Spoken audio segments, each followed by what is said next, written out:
Hi, this is John Rowell for the Rowell Report. Today is Wednesday, September 3rd, 2025, and we're back for another report, this time to talk about the supposed Russian reckless jamming of GPS systems, which hit the EU Commission President's plane on approach to an airport in Bulgaria. So, anyway, we can take a look here at this article put out by the Financial Times. And so here's what the EU officials say is that Bulgarian authorities suspect blatant interference by Russia, and Moscow calls this incorrect, fake news. So anyway, but it says here in Financial Times, this is no isolated incident. Disruption of satellite positioning services has become dangerously common from the Baltic to the Black Sea, all the way from Russia's isolated outpost on the Baltic to the Crimea. And the NATO Secretary General Mark Rutte warned on Tuesday that jamming commercial airplanes with potential disastrous effects was like cyber attacks and or severing subsea cables, part of Moscow's hybrid warfare. So anyway, this story was put out as a proof of the so-called hybrid warfare which Russia is carrying out against EU authorities, countries, NATO, what have you. So anyway, let's take another look. Let's take a look at another article from CNN. And so here a is an article from CNN. Plane carrying EU's top leader targeted by alleged Russian GPS jamming. So we go down here a little bit, and again, it's kind of repeating the information from the Financial Times. And so here, something interesting is a source familiar with the situation. Again, one of those inside privileged uh, source of information said that a source familiar with the situation told CNN the pilots landed the plane using paper maps. So the pilots of the plane carrying EU Commission pres EU Commission President Ursula von der Leyen landed using paper maps, and apparently that Ursula had to circle the airport for about an hour. So anyway, let's continue on. Here's another article from NBC News. GPS jamming of leader's plane puts Putin's hybrid warfare on Europe's radar. So NATO takes the issue very seriously and is working day and night to counter this, to prevent it, and make sure this will not happen again. Secretary General Mark Rutte said. So anyway, they've now said that this is hybrid warfare. They have proof, and they're going to counter it. So anyway, let's go on and let's ask ourselves what countries are capable of using some kind of technology to do GPS spoofing or jamming. So here is an article from NPR from April of last year. Israel fakes GPS locations to deter ships, but it also throws off planes and ships. So apparently, if Russia is doing the GPS jamming, it's not the only one who has this technology or capability. Of course, we know if the Israel can do it, the United States can also do it. So, and if the United States can do it and Israel can do it, the UK can also do it. So, anyway, we know that there would be many countries that can do GPS spoofing. But anyway, we still don't have proof that the Russians did this.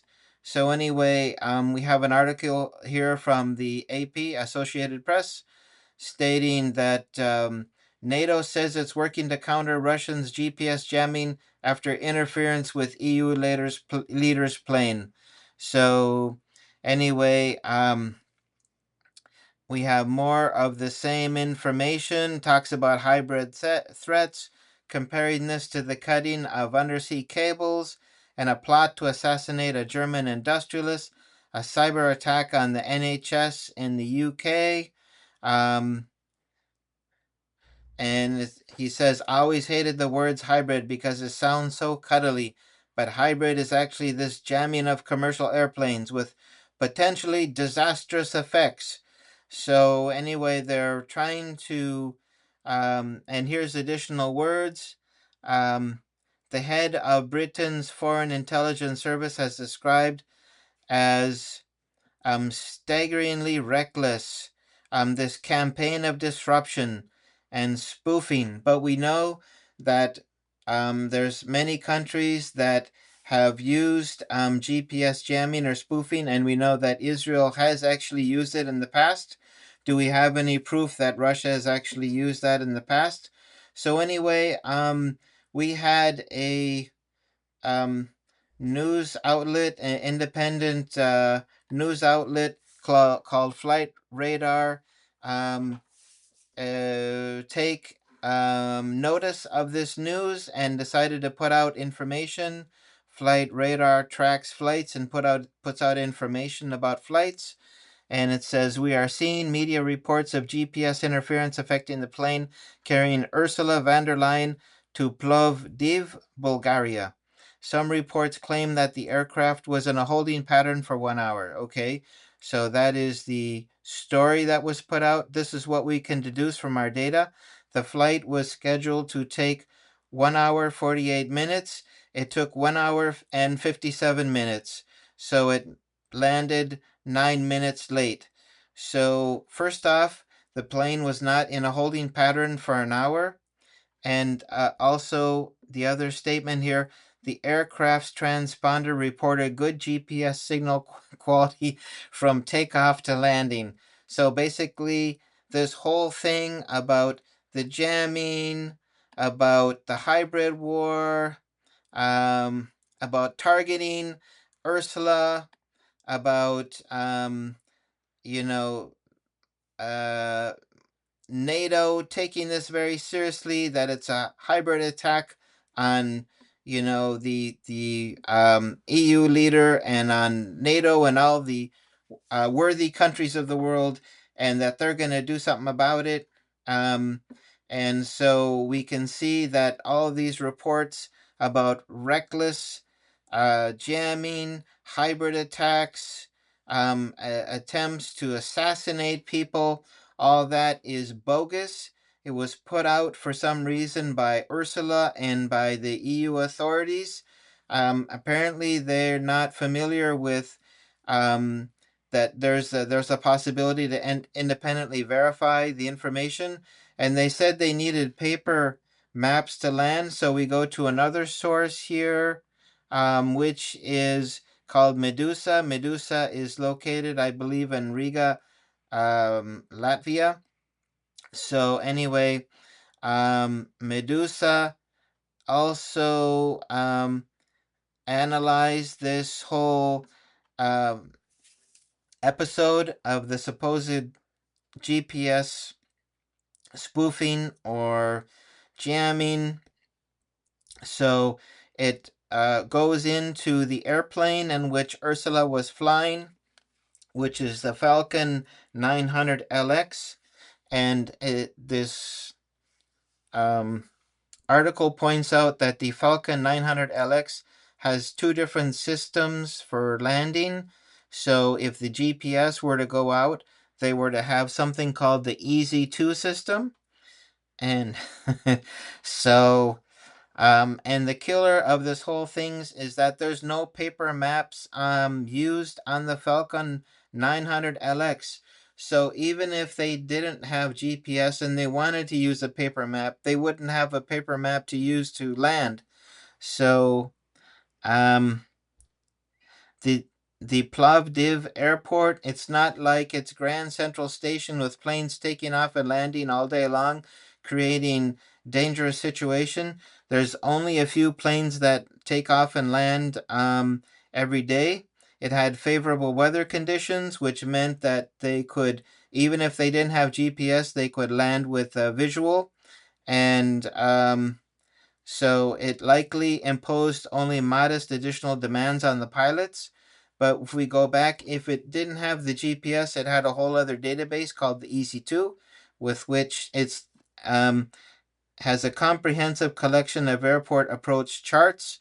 So it does have a kind of a map system, but not a paper map. So this whole talk of pulling out paper maps at the last minute and the pilots circling the airport for an hour trying to figure out how to land and all that is bogus. So anyway, we go back to this whole, why did the Financial Times put out this article if it didn't do even the most basic investigation? What's the whole purpose of putting out this story in the first place? Why do they continue to blame Russia for everything under the sun? You remember there was a fire at a substation. I believe it was near um, the British airport. And I'm trying to think of the name of the airport. But anyway, there was a fire at a substation, and they blamed it on the Russians. It was part of the hybrid attack.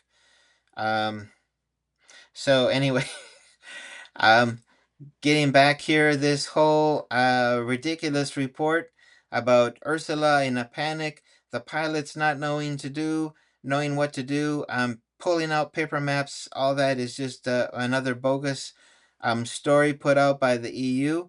And this also reflects back on some of the claims made earlier about the attacks on the subsea cables.